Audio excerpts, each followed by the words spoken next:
আরে আমি তো চলেই যাচ্ছি, তোমার নিজের প্রতি এতটুকু কনফিডেন্স নেই কেন যে তোতার সঙ্গে কেউ থাকলে তোমার কাছে তোতার আসবে না? একজন কেউ না তো, তোতার তো তোমার সঙ্গে ভালোবাসার সম্পর্ক আছে। সে তুমি স্বীকার করো আর নাই করো, সত্যিটা তো আমরা জানি। ওর মশাই তখন থেকে ভালোবাসা ভালোবাসা করে যাচ্ছেন। কি ভালোবাসা? হ্যাঁ, আমি ভালোবাসায় বিশ্বাসই করি না। আর তোতার সঙ্গে আমার ওইসব ভালোবাসা বাসা কিচ্ছু নেই, ওর সঙ্গে আমার কোনো সম্পর্কই নেই। হ্যাঁ, তোতার মায়ের সঙ্গে আমার কাজের সম্পর্ক ছিল, এখন উনি সাকসেসফুল, সেখানে আমার আর কোনো ভূমিকা নেই। আপনারা একটা কাজ করুন না, আপনি যান গিয়ে তোতাকে বলুন, আপনার ছেলে গিয়ে বলুক, ও তো গিয়েছিল আগে, তাতে কাজ হয়নি তো কি হচ্ছে, আরো 10 বার যাবে। যদি ভালোবাসে তাহলে সারা জীবন ধরে ওকে বোঝানো উচিত। আর এটা কি ভালোবাসা রূপ? অন্যকে পথ ছেড়ে দিতে বলে তুমি নিজের পথ তৈরি করার চেষ্টা করছো। এটা কি হচ্ছে? I really feel pity for you.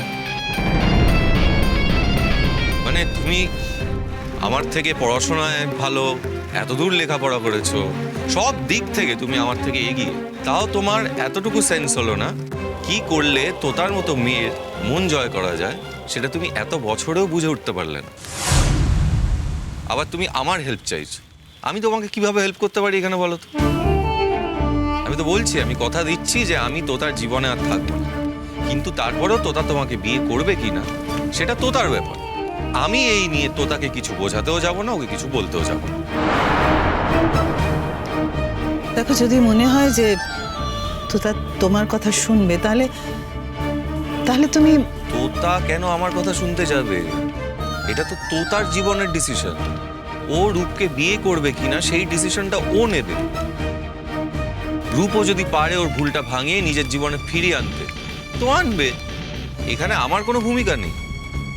আমি প্রে করব যাতে তুমি আর তোতা খুব সুখী হবে। দেখো, তুমি রাগ করছো ঠিকই, কিন্তু টাকাটা তো অনেক কাজে লাগে। আপনি থামবেন? তখন থেকে খালি টাকা টাকা টাকা টাকা, যতক্ষণ ধরে এখানে এসেছি খালি টাকার গল্প শুনে যাচ্ছি। কি ভেবেছেন আপনি আমাকে টাকা নিয়ে কিনতে পারবেন? হ্যাঁ, শুনুন, অনেক কষ্ট করে আমার বাবা মেরুদণ্ড সোজা রেখে আমাকে মানুষ করেছে। আর যাই হোক, আমাকে টাকা দিয়ে আপনি কিনতে পারবেন না, আর সেই চেষ্টাও করবেন।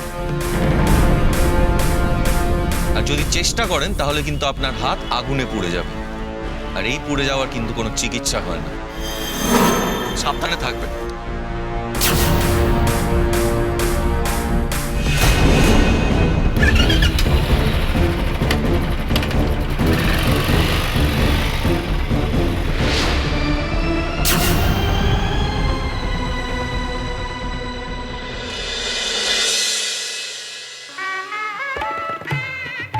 অনুশ্রী, এই যে বৌদি ভাই, এনো টিটোকে ডাকো। আর কত দেরি করবে? হ্যাঁ তাই তো। তোতা, এই তো কি রে?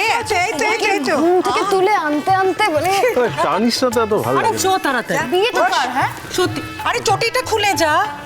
বড্ড ডিস্টার্ব করে জানো তো, কিছু যা, তুই যা। ভালো লাগে না। মানে এত ভোরে কেউ ডাকে, আমার তো আমার চোখ জ্বালা করছে। আজকের দিনটা তো ভোরে উঠতেই হবে বাবা, কিছু তো করার নেই। এখন খেয়ে না নিলে তো সারাদিন খেতে পাবে না।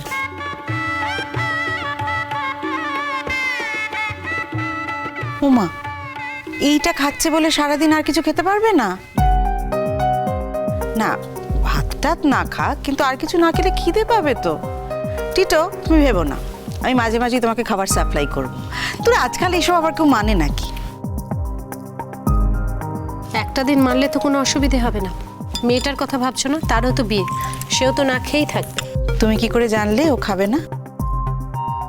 আমি ওকে খুব ভালো করে জানি বলেই বলছি।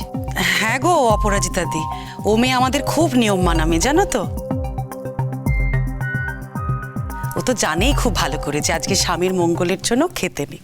ও কিছুতেই মুখে খাবার তুলবে না। শোনো, ও কি করবে না করবে আমি জানি না, কিন্তু আমি পারবো না। আমি বলে না খেয়ে থাকতেই পারি না, না খেয়ে থাকলে আমার মাথা ঘোরে। আমি পারবো না, না খেয়ে আমি কিছু করতে পারবো না। খুব পারবে। না খেয়ে তো থাকছো না, এখন তো খাবে। সারাদিন বিভিন্ন ধরনের জল, শরবত এগুলো খেয়ে থাকবে, কিন্তু খাবার খেও না। কোজাগরি, এসবের কিন্তু জাস্ট কোনো মানে হয় না। কোনো কিছুরই কোনো মানে হয় না। আবার মানলে অনেক কিছুরই অনেক মানে হয়। সব সময় কি আমরা মানে ভেবে কাজ করি? কিছু কাজ নিয়মে করি। আমার ছেলেদের তো ভাগ্য ভালো, তারা রোজ খেতে পায়। কত মানুষ আছে দুবেলা দুমুঠো পেট ভরে খেতেই পায় না, উপোস করে থাকতে হয়। একবেলা ভাত না খেয়ে থাকলে তোর কি হবে রে টিটু? মা, প্রথম কথা বিয়েটা আমার হচ্ছে, আর দ্বিতীয় কথা এই নিয়মটা আমি মানি না। আচ্ছা ঠিক আছে, এত সিরিয়াসলি কথা বলার কোনো দরকার নেই টিটো। হ্যাঁ মানে আমরা বুঝতে পারছি তোর বিয়ে, কিন্তু আমরাও তো ইনভলভ আছি না তোর বিয়েতে। মানে আমরাও তো সবাই সাত সকালে উঠে তোর জন্য রেডি হয়েছি। মা তো তারও আগে উঠেছে, উঠে খাবারটা মাখছে তোকে খাওয়াবে বলে, সারাদিন তুই কিছু খেতে পারবি না। তাহলে তুই এরম ভাবে বলছিস কেন? আমরাও তো ইনভলভ। বল, শুধু তোর একার বিয়ে হচ্ছে বলে আমরা ইনভলভ না? আমাদের কথারও তো একটা দাম আছে, আমাদের সময়েও একটা দাম আছে। সন্ততা, দুটো নিয়ম মানলাম কি মানলাম না তাতে কিচ্ছু এসে যায় না।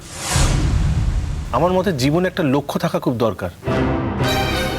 আর আমার মনে হয় কি, তুইও এইসব নিয়ম টিয়মের কথা না ভেবে না, নিজের জীবনের লক্ষ্যটা স্থির কর, নিজের জীবনের লক্ষ্যের উপর জোর দে। তুই আমাকে নিয়ে এত ভাবছিস কেন দাদা ভাই? এখনো অবধি তো আমি তোর বার্ডেন হইনি। এই তো তা, দাদা না হয় কিছু বলেছে, তাই বলে দাদার সাথে এইভাবে কথা বলবি? এই বাড়িতে তো কথাই বলা যাবে না।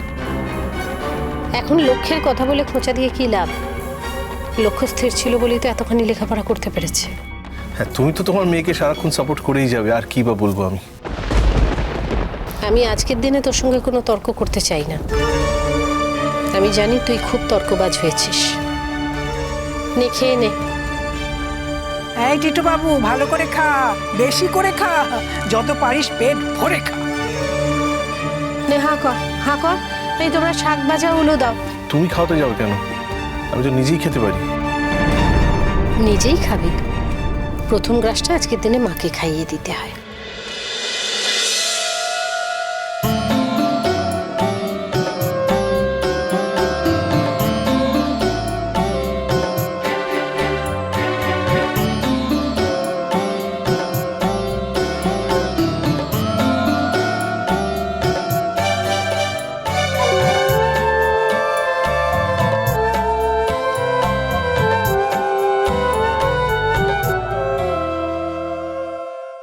বাবা, সকালবেলা উঠেই এত সুগার ইনটেক করলে?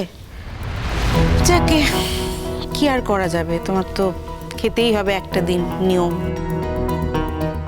ও বাবা, বাঙালি বিয়েতে এত নিয়ম কানুন।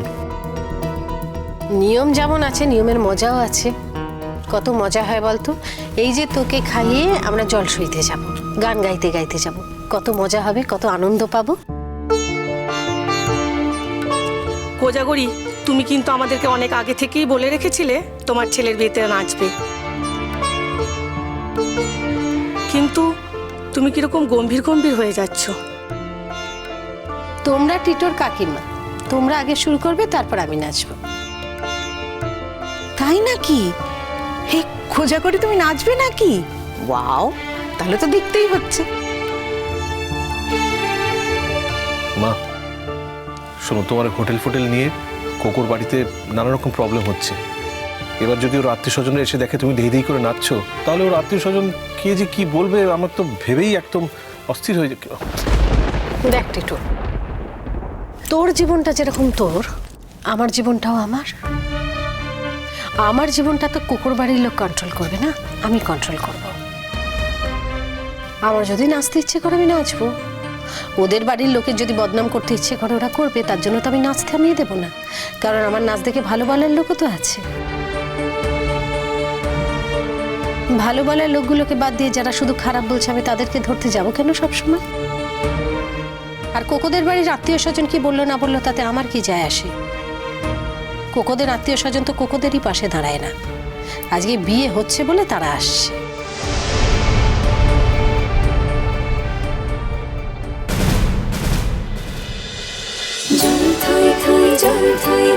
ভালোবাসা